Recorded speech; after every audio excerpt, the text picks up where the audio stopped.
el título de la presentación, Venecia es un pez, el título de un libro de Tiziano Scarpa. Tiziano Scarpa, el apellido Scarpa es muy común en Venecia. Hay un importante arquitecto también, Carlos Scarpa, autor de obras importantes. Él era artista, de hecho, no era arquitecto, había estudiado en la Academia del Belle Arti a Venecia.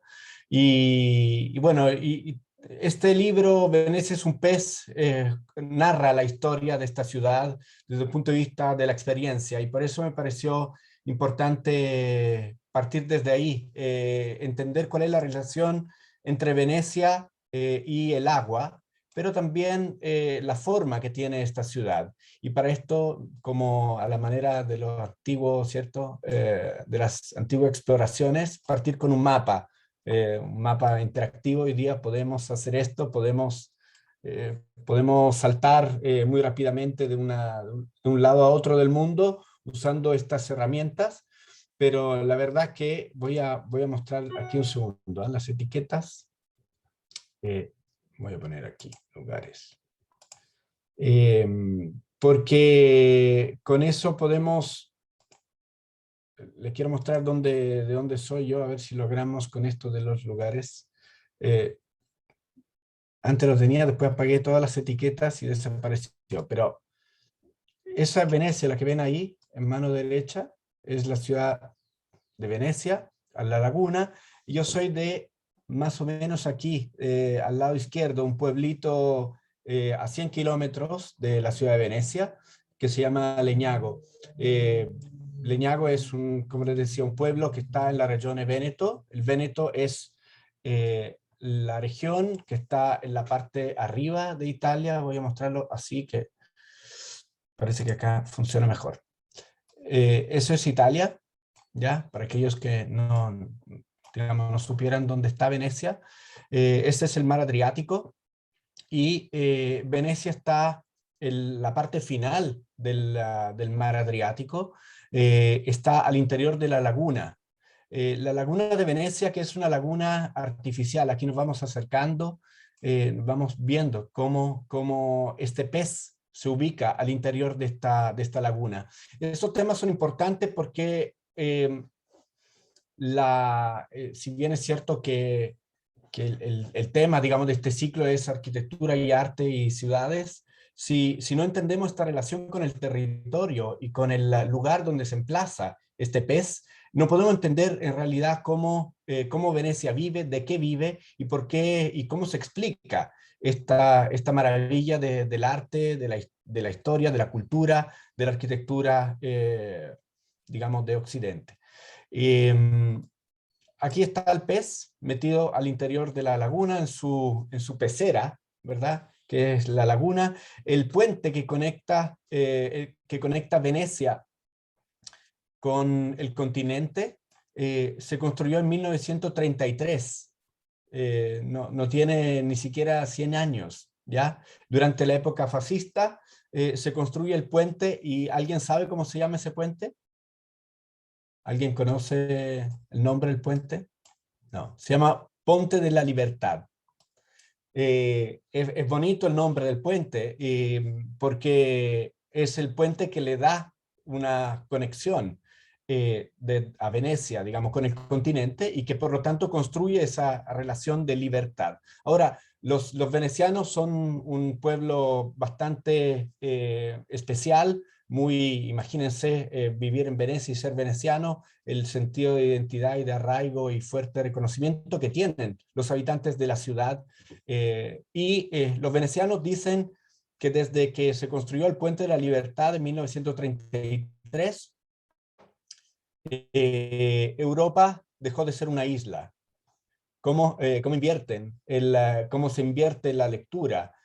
Nosotros vemos a Venecia como una isla, en cambio ellos ven a Europa como una isla, porque Venecia fue durante muchos siglos el centro del mundo, la puerta de Oriente, desde, digamos, para Occidente y para todo Norte Europa, y la norte de Italia y Norte de Europa, por las relaciones que tenía la República Marinara de Venecia con todo el Adriático y la conquista, digamos, a Constantinopla, el tráfico de la sal, la vía de la seda, todo en el fondo lo que se narra en las películas, en los libros, en las historias que explican esta ciudad. Entonces, la relación, voy a pasar a esto. Ahora sí me voy de corrido, quizás, no sé.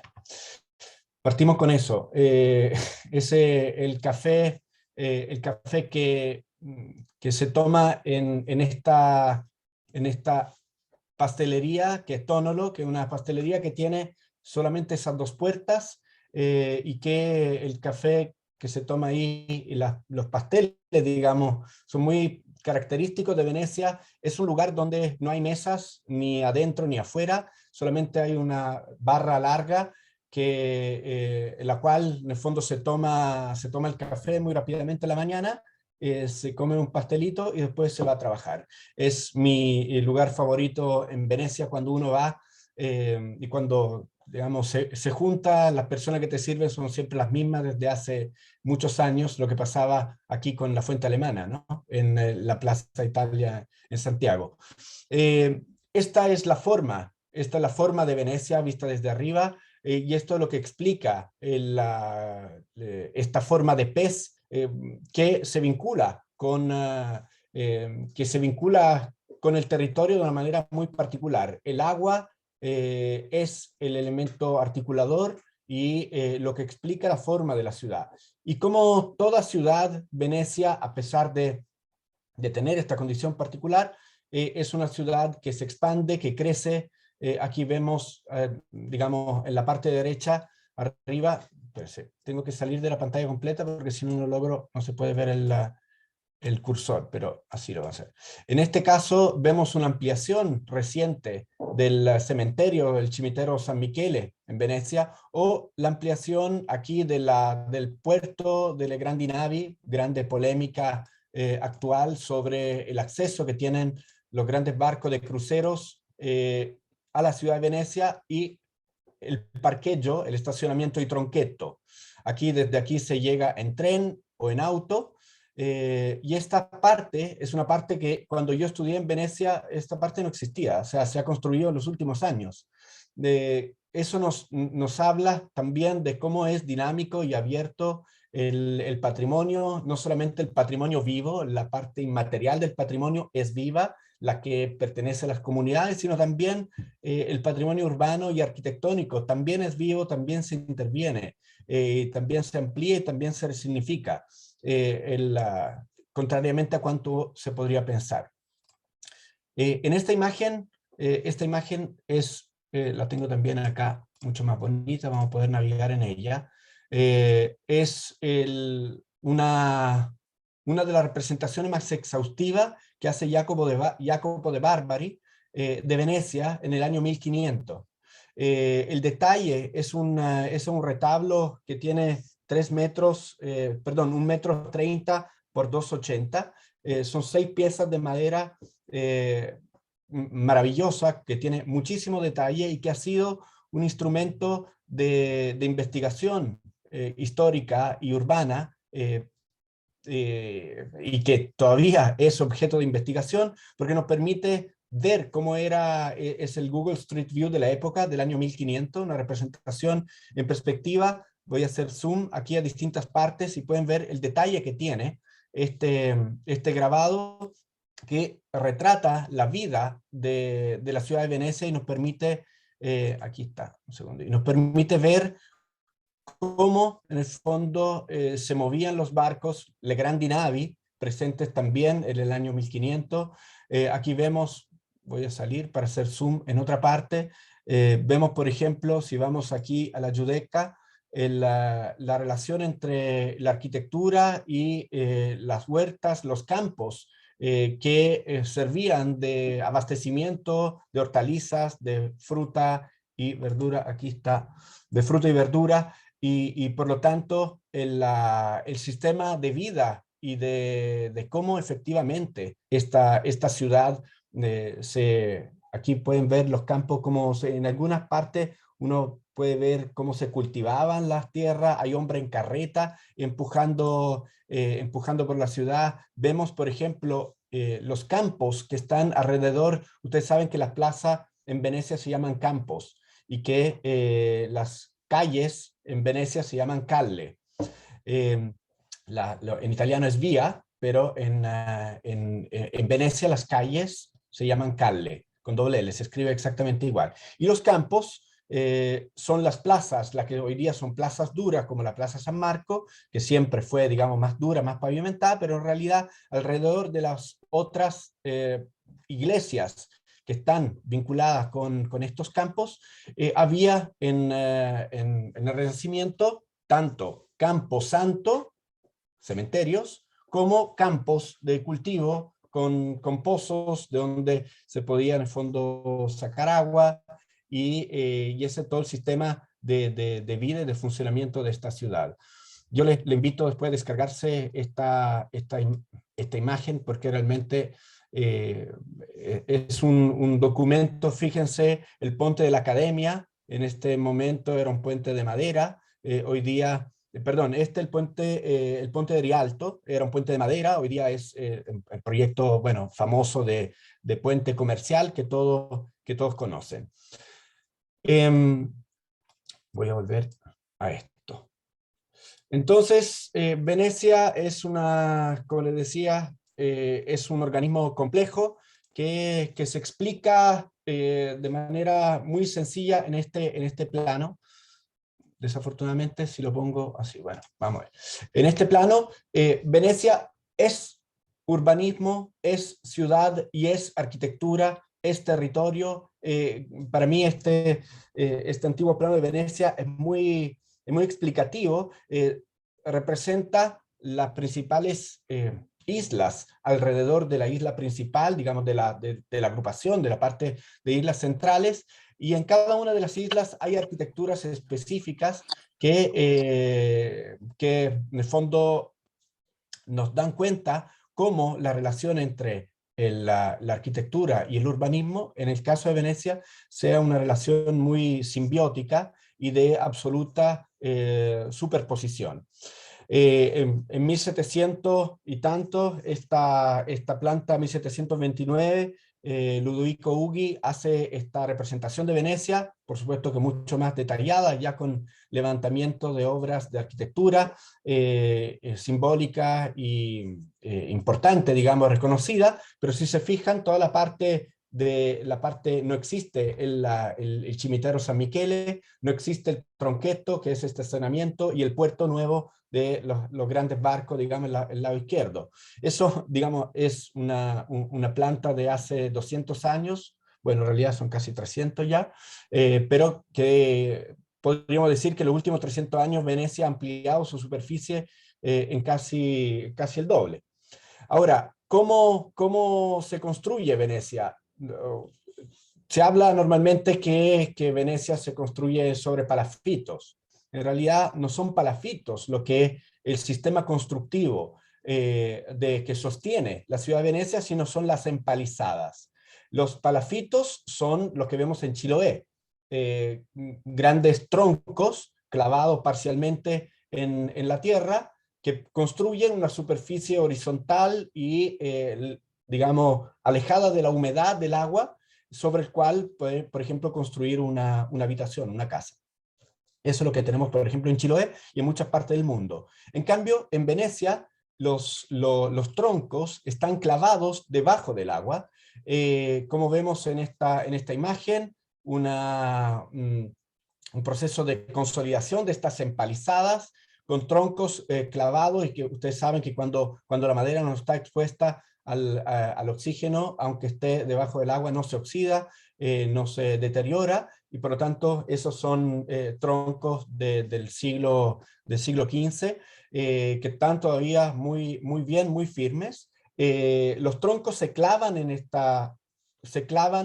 la tierra, en el barro, digamos, para llegar a tocar la superficie digamos, más dura, y sobre los troncos se construye una plataforma de madera, lo que se ve ahí como en esa línea con la letra C, Sobre esa plataforma de madera se dispone piedra caliza, el contacto entre el agua y la arquitectura, digamos, está, o sea, entre el agua y las fundaciones de los edificios, está mediado siempre por la piedra caliza, la piedra vistria, esa piedra blanca que se ve en toda Venecia, y sobre esa, digamos, esa plataforma se construye y se deposita el peso de los edificios. Ese peso es fundamental porque ejerce, digamos, esa fuerza sobre esa plataforma y sobre los palos, y al ejercer ese peso, el agua contenida en ese lodo, por el peso, se va, y entonces ese lodo se transforma en un elemento de fundación muy sólido, muy duro, muy resistente, que le da solidez y estabilidad a lo que viene arriba.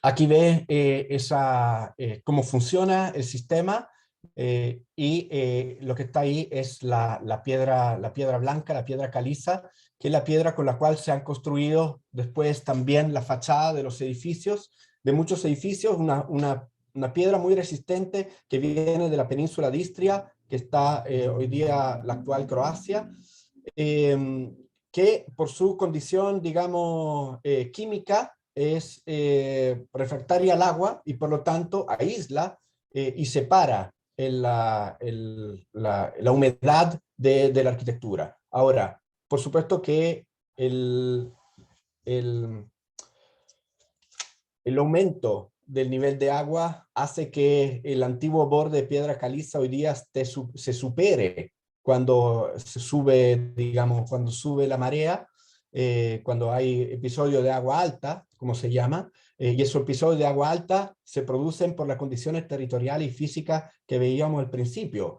Cuando hay vientos del sur, cuando hay vientos scirocco, lo que Jacopo de Barbari muestra en su grabado del año 1500, el viento sur se llama Scirocco, un viento que viene de África y que empuja el agua del mar Adriático hacia la laguna, y por lo tanto el movimiento de entrada y salida de la marea 2 veces al día es interrumpido por el viento y digamos que empuja el mar Adriático hacia arriba, por lo tanto el agua de la laguna no puede salir y se producen estos episodios de agua alta.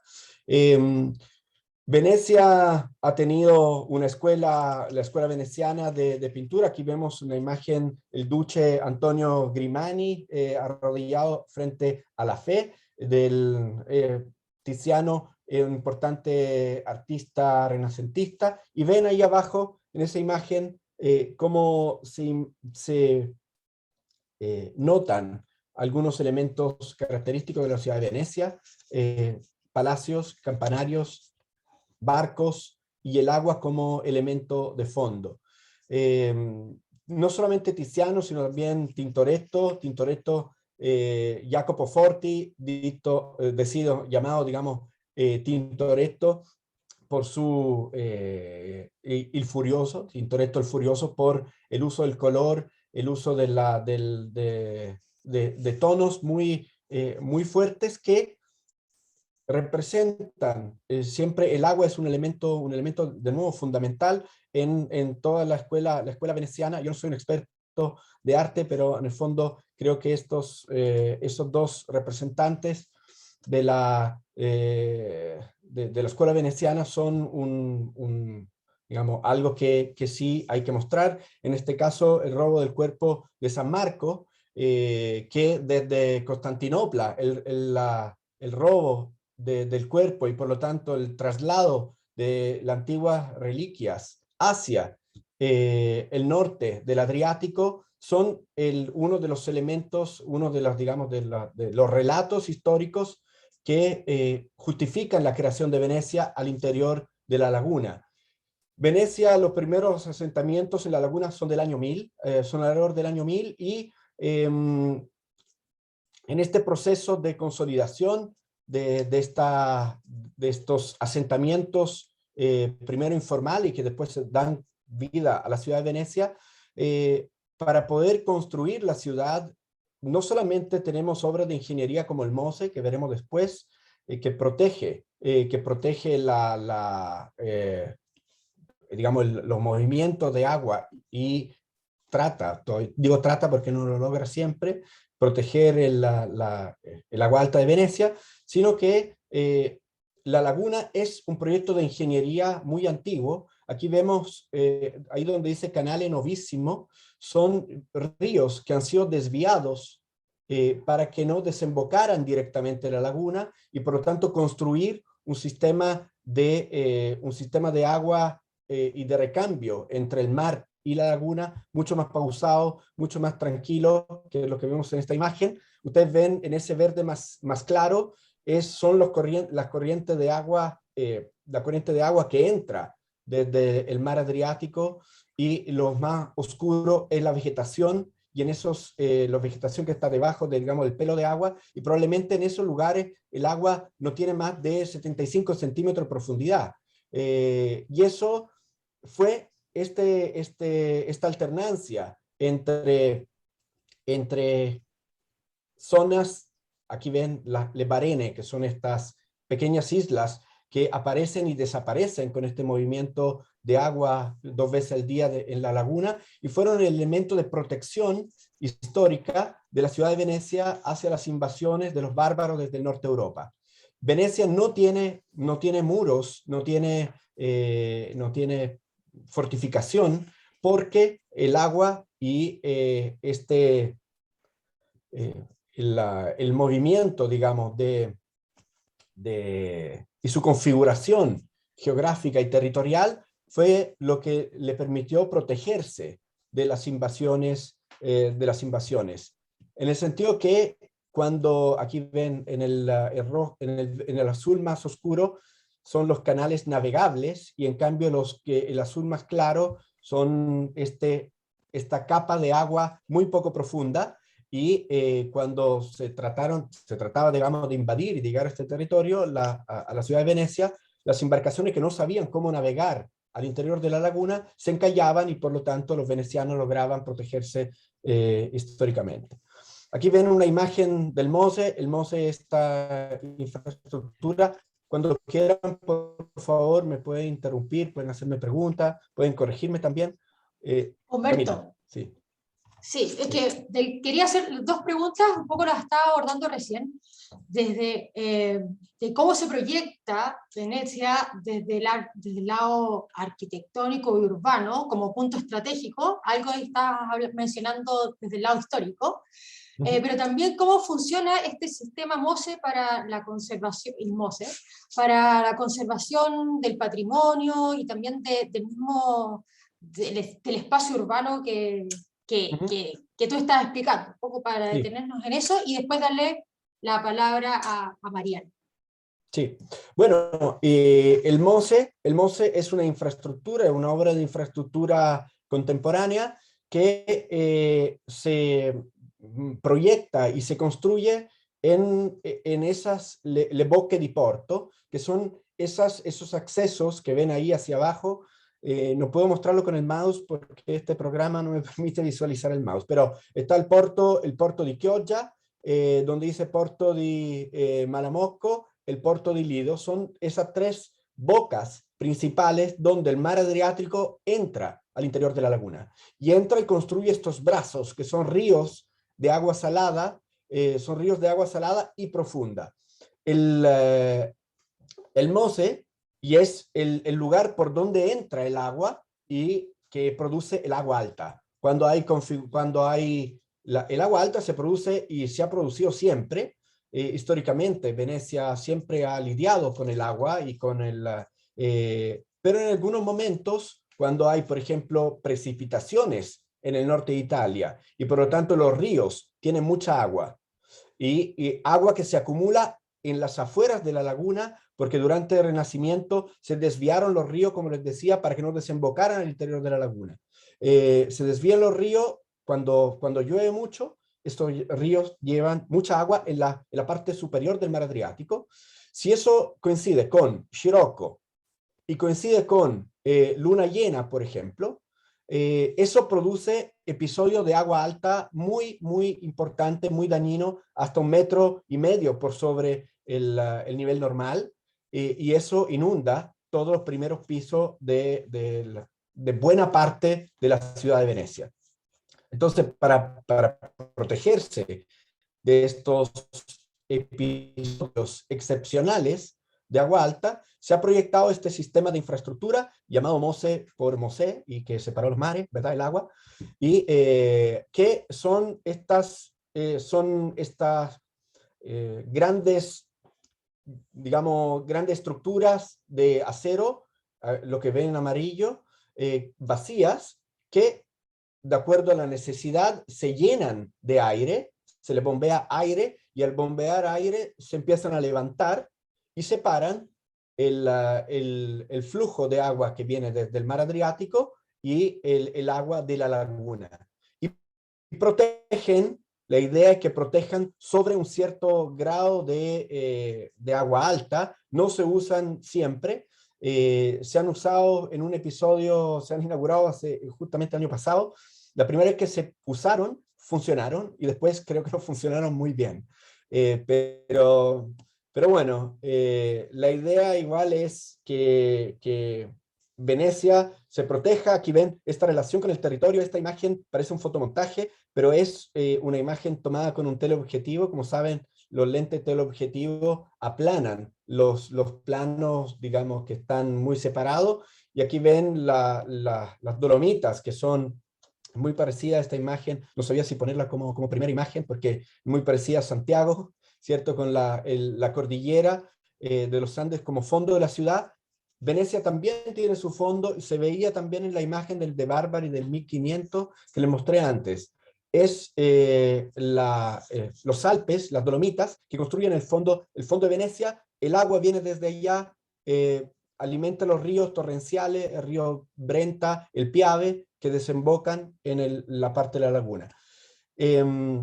Este ecosistema arquitectónico, urbano, es muy frágil, es muy sensible. El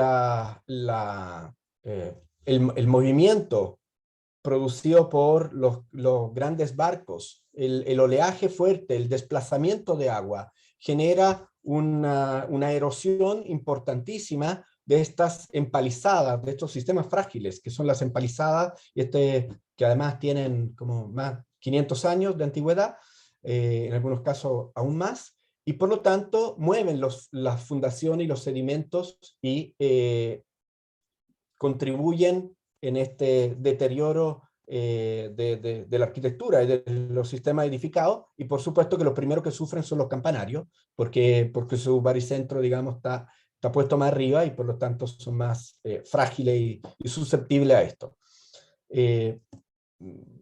Ustedes pueden interrumpirme si quieren. Yo voy mostrando alguna imagen, o no sé si tienen otras preguntas, o esta es una imagen del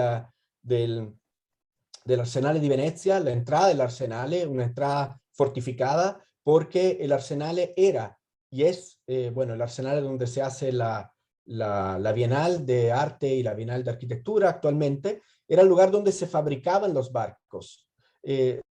Si nosotros vamos a la imagen del de Barbary del año 1500, Venecia fue una república marinara, fue una potencia mundial en el Mediterráneo, porque en su momento de auge lograba construir un barco al día.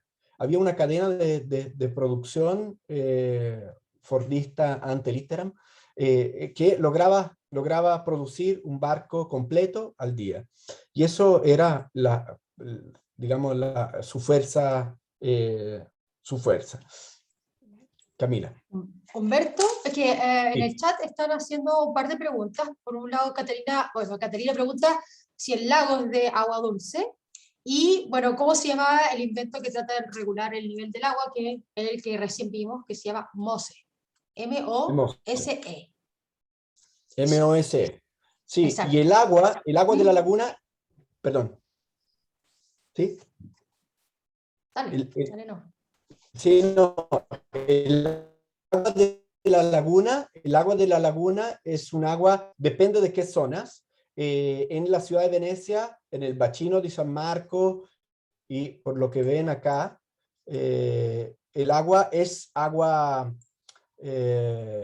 agua salada, ¿ya? En la zona, digamos, cerca de la boca di Lido, que es la boca donde entra el agua y que está al frente de la ciudad, y claramente aquí la salinidad del agua es bastante alta, claramente es inferior que a la salinidad del agua del mar Adriático, pero hay zonas más alejadas, como esta, por ejemplo, que son esos ecosistemas de barenas de muy baja, donde la salinidad también baja. Y por lo tanto, eso es un ecosistema realmente precioso, donde, por ejemplo, se puedan dar cultivos, hay huertas, hay islas que están completamente cultivadas. Por lo tanto, este paisaje es también un paisaje productivo, justamente porque la salinidad del agua en esa zona es inferior. No sé si Mariana, ¿quieres hacer preguntas? Hola, Si yo quieren, estoy tan fascinada con la presentación que prefiero esperar al final para hacer mis preguntas. Está muy buena, está muy completa, muy como dentro del viaje. Así que me esperaré hasta el final. Pero tengo preguntas. bien, perfecto. Si quieren también pueden hacerlas y veo si la respondo con algunas de las imágenes. Aquí voy a mostrar en el fondo otro proyecto importante, es el proyecto de restauración de la Punta de la Dogana.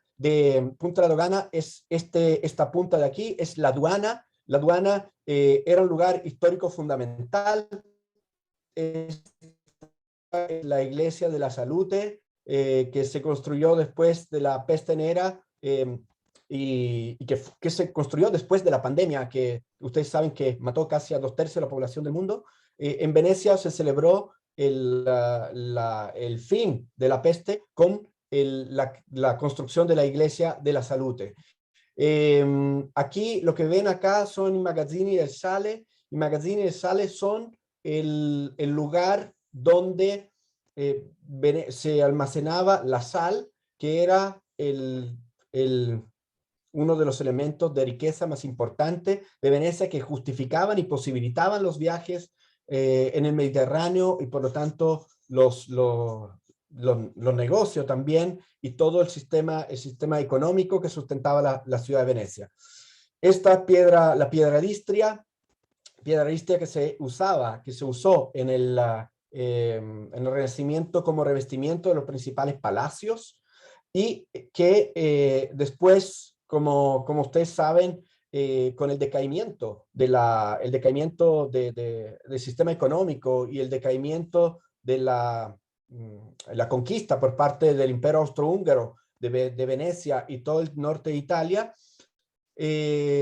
la Venecia se empobrece paulatinamente, estamos hablando de siglos, empobrece paulatinamente, y por lo tanto los palacios del Canal Grande, que eran los palacios más importantes, y que estaban completamente revestidos en piedras, mármoles, que venían de todo el Mediterráneo, dado que el nivel de riqueza de la ciudad disminuye, los palacios empezaron a revestirse con otro material, que es el marmorino, que es una mezcla de cal, y por lo tanto piedra molida y mármoles molidos.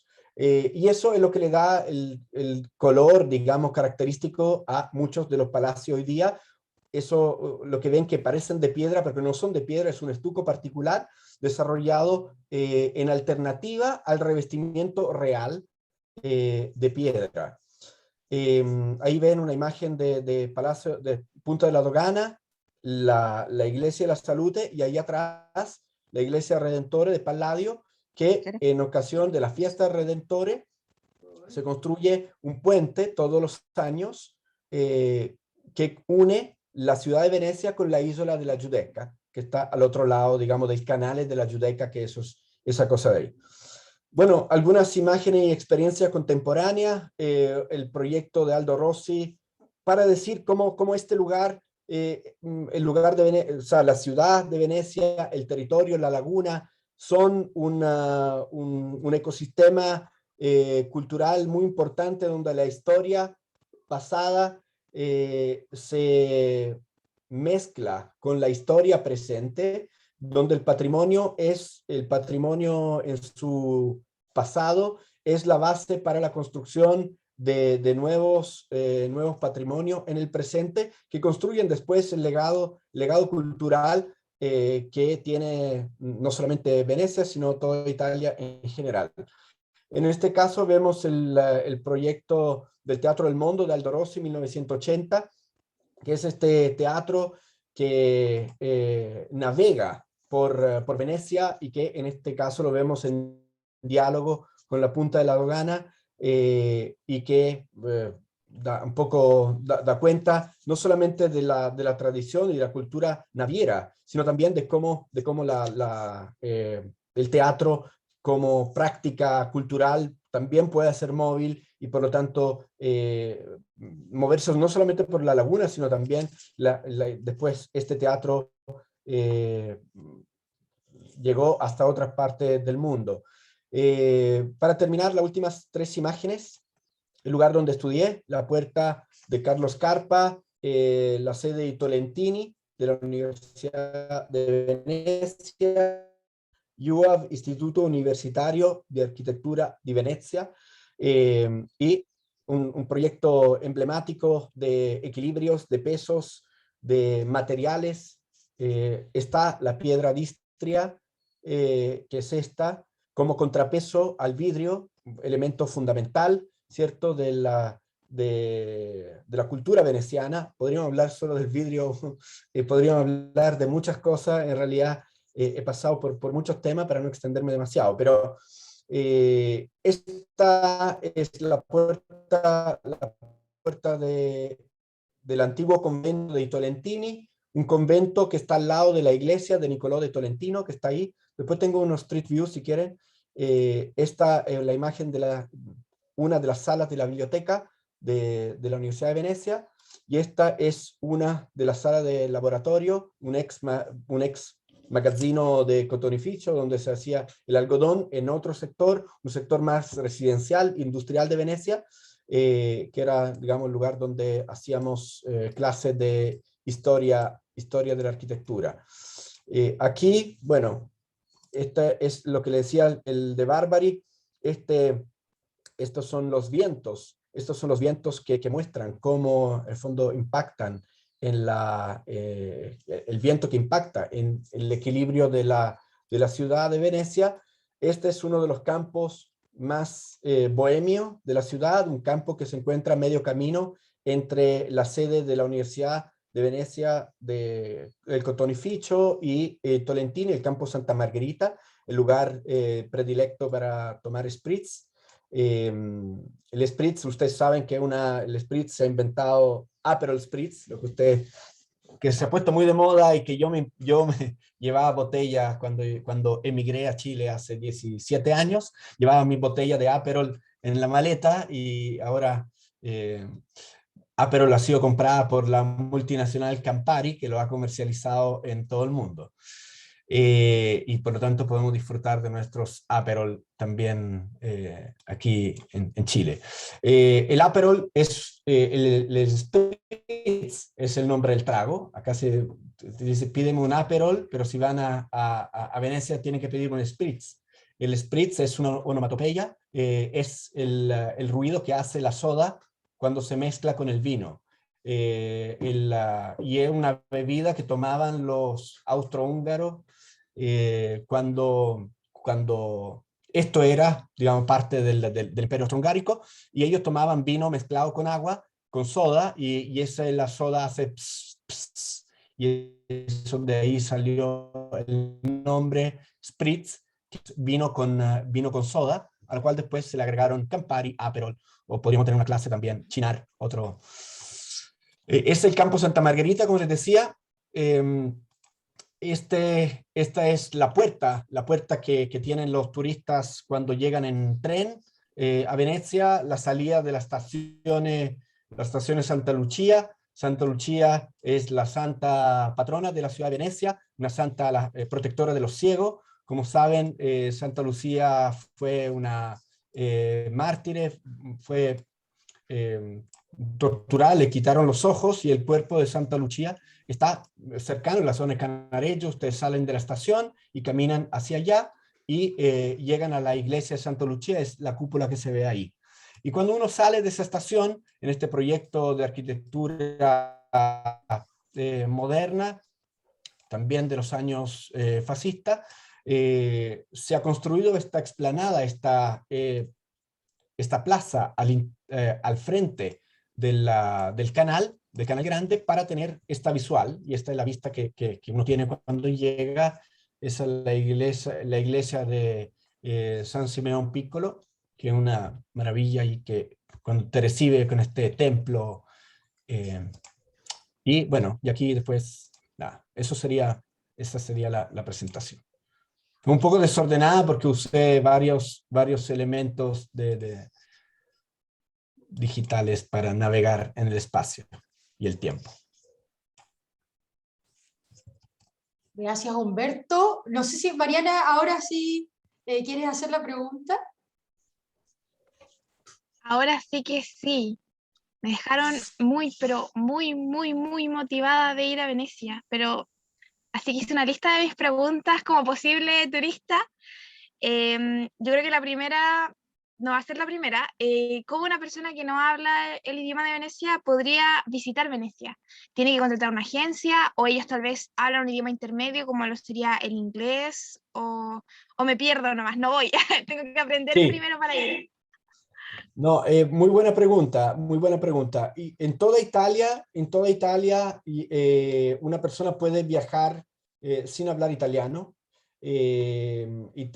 Puedes hablar inglés sin vergüenza, porque los italianos hablan muy mal inglés. Por lo tanto, independiente del nivel que uno tenga en general, todos los chilenos hablan mejor inglés que los italianos. Por lo tanto, pueden ir tranquilamente hablando italiano. El español lento también se entiende perfectamente, y hay muchísimas palabras del español que son iguales, especialmente en el dialecto véneto, ¿ya? Que es el dialecto donde vengo yo. Por ejemplo, bueno, en Venecia vimos calle, ¿no? Lo mismo. Pero, por ejemplo, en dialecto véneto, naranja se dice naranza. En dialecto véneto, ciliegia, o sea que la cereza, se dice cereza. Se dice exactamente lo mismo, igual. Y hay muchas palabras que se pronuncian igual. Eso es producto de que Venecia fue un lugar fue durante varios siglos la puerta del mundo occidental, la puerta de Europa. La puerta de comercio. Desde ahí se comerciaba con todo Occidente, con todo Oriente, y por lo tanto, piensen que el arroz llegó a Europa por Marco Polo en el año 1300, la seda también. O sea, y la seda, que es hoy día la cultura después de la moda, del diseño italiano, de la producción de la seda, Promessi Sposi, Alessandro Manzoni, toda la historia del 1600, es la producción de la seda, que después las grandes firmas de diseño italiano usan, viene de Venecia en el año 1300. O sea, colores, materiales, técnicas constructivas.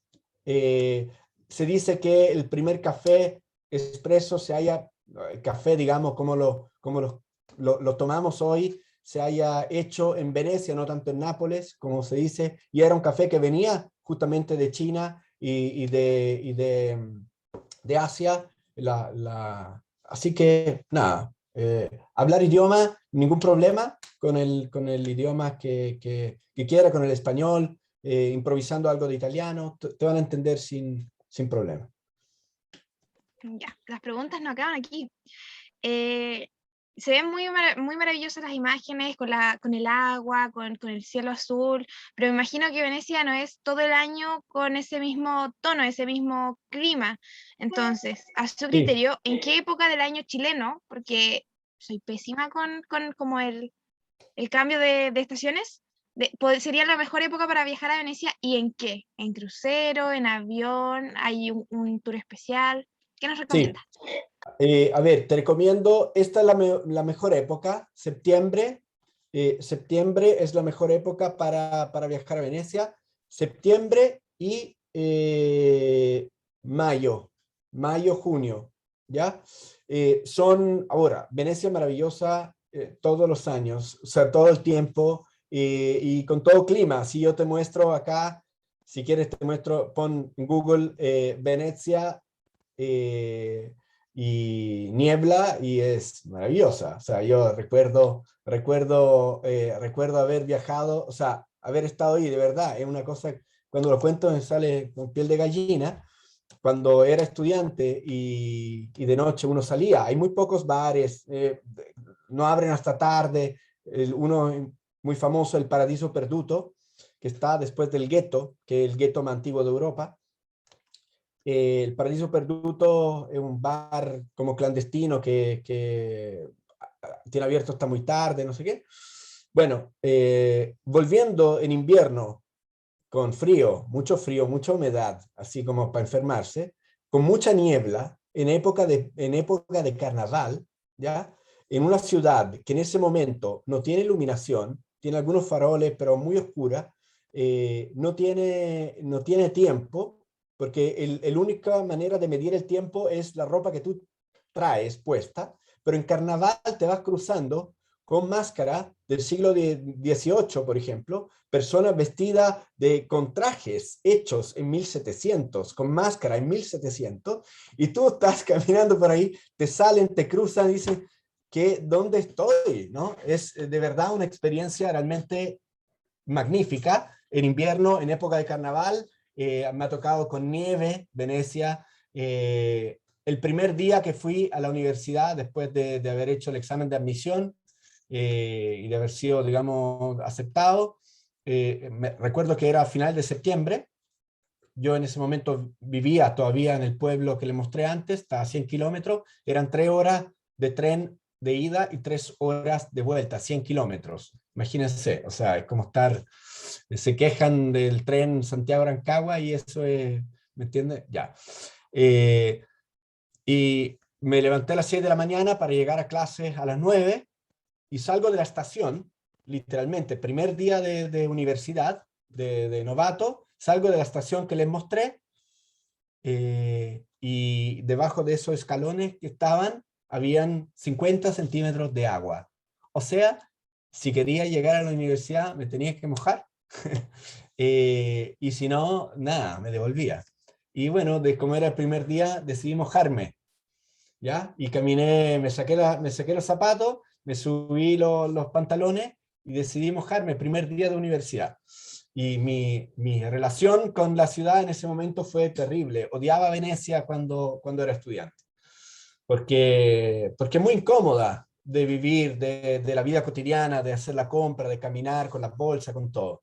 Pero hoy día que uno está más mayor, que tiene otro ritmo, otros tiempos, la verdad que es una ciudad maravillosa.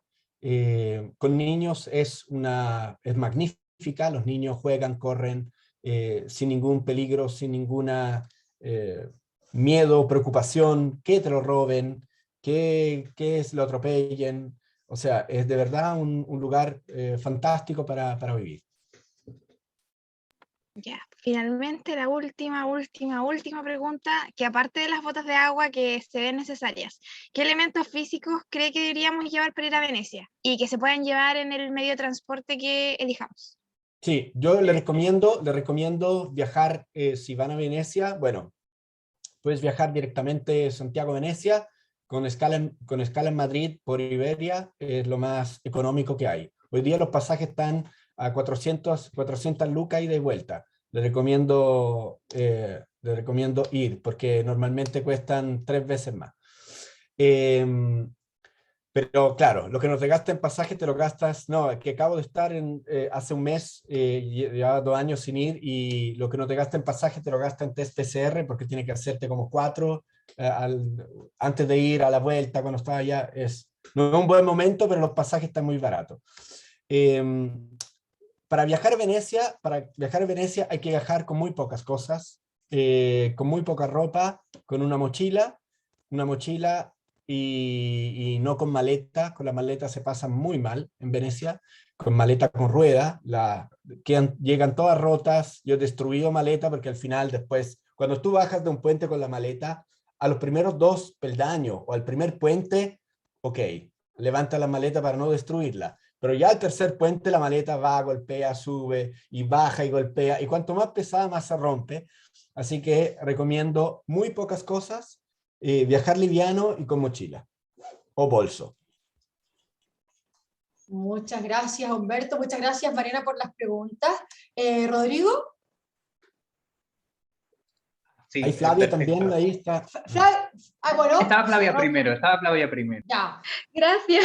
Dale, Flavia. No, es que, Humberto, yo de hecho soy italo-española, y da la casualidad de que yo estuve estudiando en Ca' Foscari durante un semestre, entonces he podido experimentar qué es vivir en Venecia, que es maravillosa, es fantástica, y me dio justo el vivir la última acqua alta, la que fue la segunda más alta en toda su historia, y eso fue desastroso, porque, bueno, se inundó la universidad, poveri vaporetti, todos, bueno, terrible.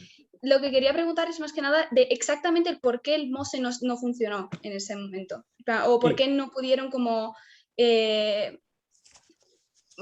tener, ay, que no me sale la palabra ahora, como suponer que eso iba a pasar, ¿no? Bueno, porque Italia es un país de cultura latina, por decirlo así, porque desde el proyecto a la ejecución del proyecto y a la ejecución correcta del proyecto, o sea, desde la idea a la realidad, hay un espacio muy grande. Aquí en este caso había, creo, restricciones paisajísticas. Si tú le preguntas al arquitecto, te dice que el ingeniero no calculó. Si le preguntas al ingeniero, te dice que la Superintendencia de Beni Culturali no le permitía poner una estructura suficientemente grande, potente para poder hacerlo. Estoy inventando, no digo que esa sea la causa, pero seguramente, y digo, tampoco la historia se ha escrito, digamos, no se ha escrito la última página de esa historia.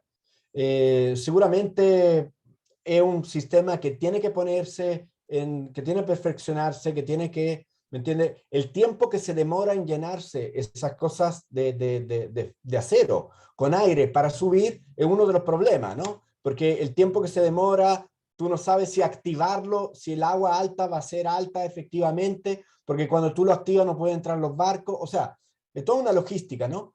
Entonces, a veces los episodios de agua alta son muy repentinos, entonces no da tiempo a este sistema para levantarse. Una vez funcionó, después no funcionó. Bueno, ojalá que lo pongan a punto y que funcione y que lo hagan proteger la ciudad. Gracias. Muchas gracias, Flavia. Ahora sí, Roel. Genial, gracias Camila.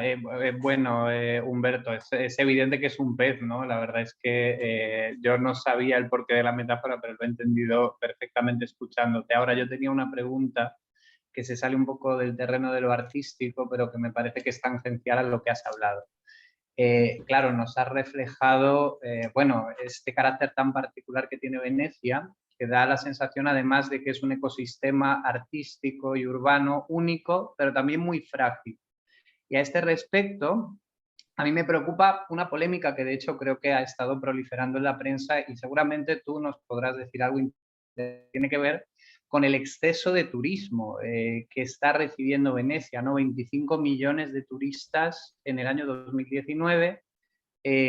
La previsión para el año 2025, supongo que en eso el coronavirus ha ayudado a que baje, pero era 40 millones de personas.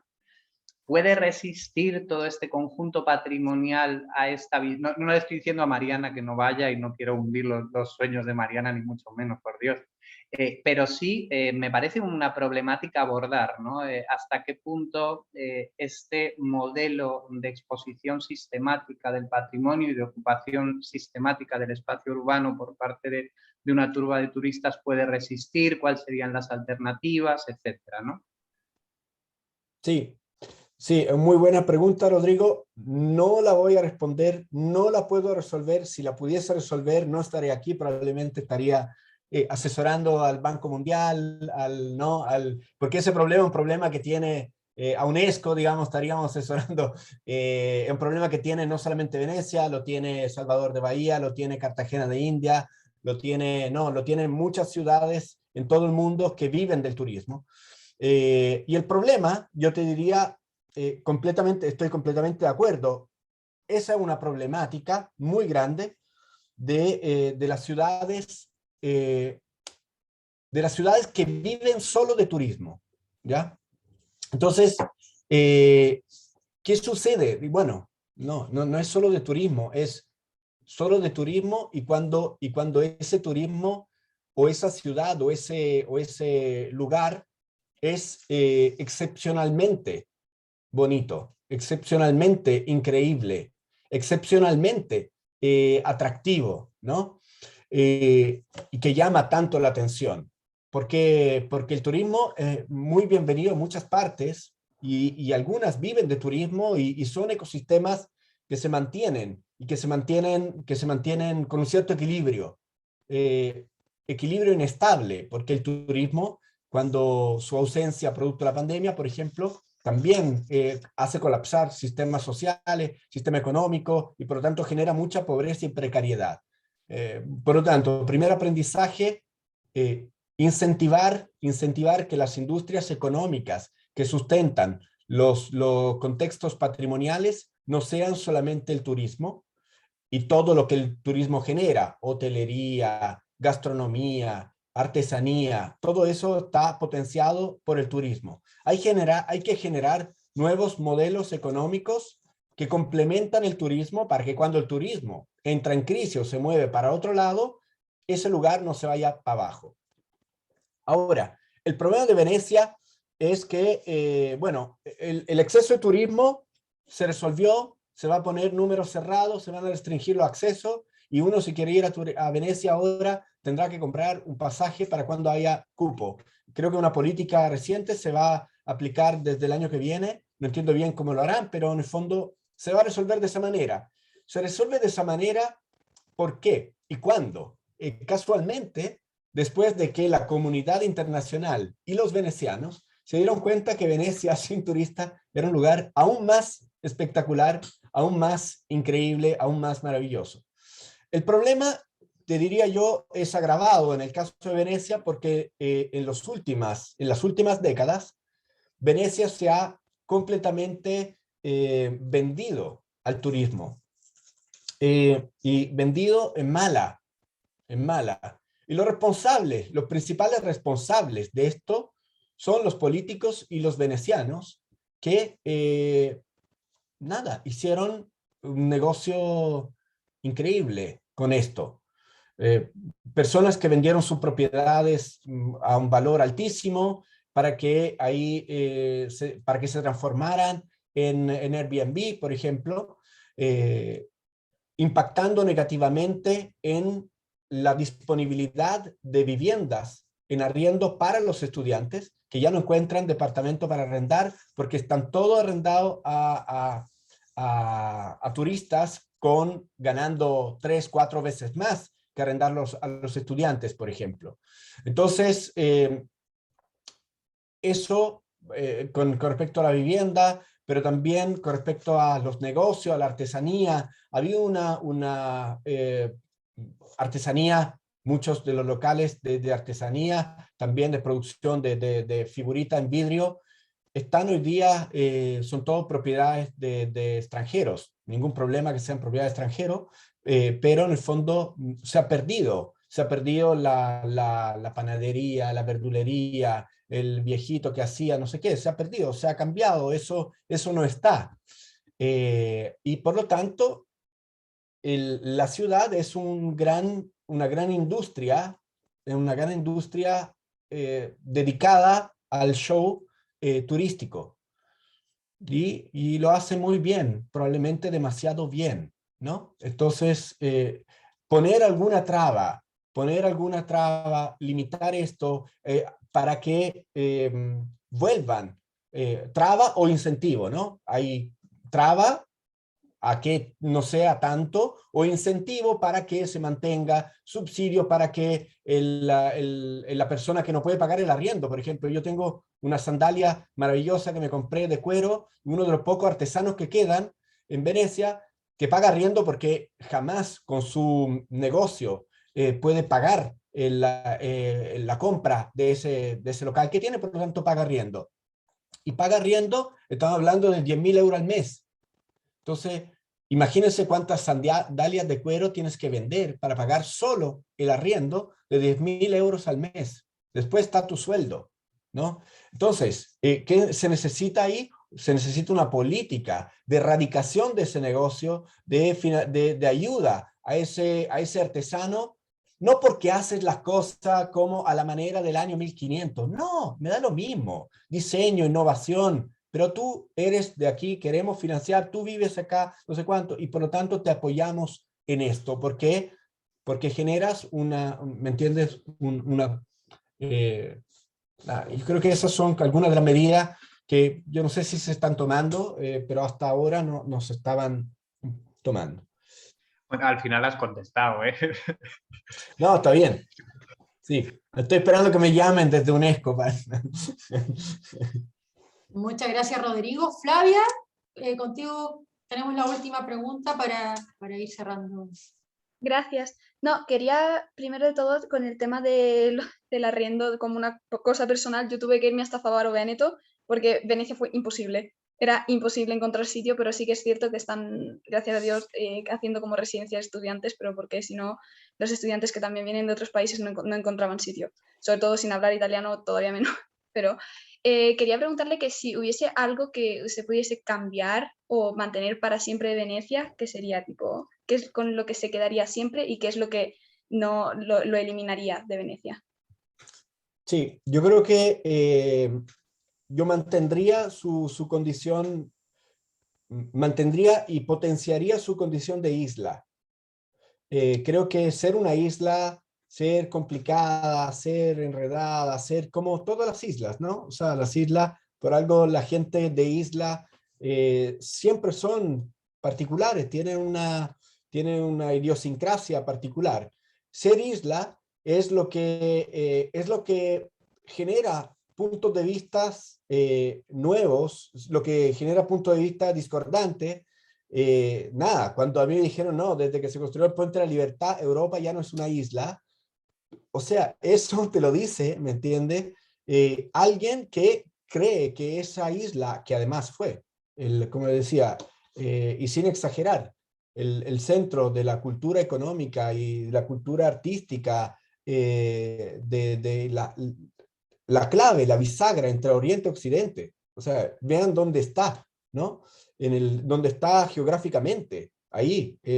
Venecia, Venecia, Trieste, son lugares donde la gente tranquilamente habla 5, 6, 7 idiomas, desde eslavo, ruso, italiano, francés, inglés. O sea, de verdad que esa condición de isla, y junto con su posición en el mundo, es lo que mantendría. Y como parte, claro, de este territorio, de este ecosistema natural muy poco conocido, hay un amigo fotógrafo, Felipe Fontesilla, ha hecho un máster en fotografía en Venecia, y como parte del trabajo del máster visitaron todas las islas abandonadas, donde habían antiguas, ahí mismo, o sea, a 10 minutos de bote de la Plaza San Marco, hay islas con edificaciones abandonadas, así como estar, ¿me entiendes?, no sé, en Chernobyl, una cuestión realmente impresionante.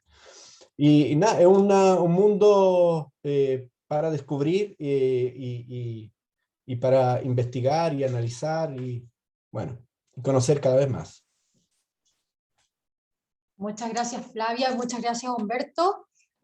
Bueno, les dejo la palabra a Magdalena, pero agradecer a todos los participantes de esta conversación. Muchas gracias a ustedes por la invitación. Disculpen por el paneo así tan, pero era difícil la invitación, ¿eh? Era difícil. Sí, disculpen si estoy un poco desfasada también con el audio.